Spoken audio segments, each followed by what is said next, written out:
మోడీని ఎక్కనీయకుండా 2014లో ప్రయత్నించారు, ఎక్కాక దించడానికి 2019లో ప్రయత్నించారు, మళ్ళీ ఎక్కనీయకుండా చూడటానికి నానా తిప్పలు పడ్డారు. 24 రైతుల ఉద్యమాల పేరు చెప్తారు, ఖలిస్తానీ ఉద్యమాలు జరుగుతాయి, అకస్మాత్తుగా విద్యార్థి ఉద్యమాలు జరుగుతాయి.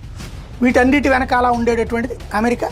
మేము పరిశీలిస్తున్నాం, మానవ హక్కులు పౌర హక్కులను సొల్లి కబుర్లు చెప్పి ఆ మానవ పౌర హక్కులన్నిటి ప్రపంచమంతా కాల రాసేటటువంటి దేశం అమెరికా. మోడీ కాబట్టి తట్టుకున్నాడు. ఇందిరాగాంధీ అణుబాంబు ఎందుకు తయారు చేయలేకపోయింది? అమెరికా ఒత్తిడికి మూసుకూర్చుంది. మన సైన్యం 3000 మంది బంగ్లాదేశ్ యుద్ధం సందర్భంలో పాకిస్తాన్కి దొరికిపోతే వాళ్ళని తీసుకురాకుండా 90,000 మంది పాకిస్తాన్ సైన్యాన్ని ఎవరో వదిలేసారు.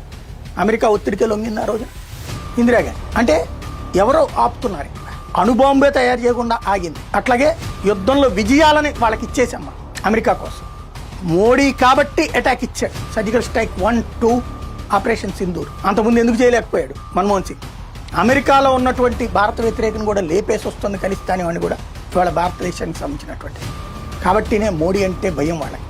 మోడీ కనుక ఇట్లాగే కంటిన్యూ అయితే అమెరికా ఎత్తులకి పై ఎత్తులు వేయగలిగినటువంటి మగాడవుతాడు.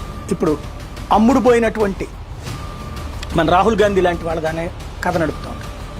మోడీ కాబట్టినే తట్టుకోగలుగుతున్నాడు.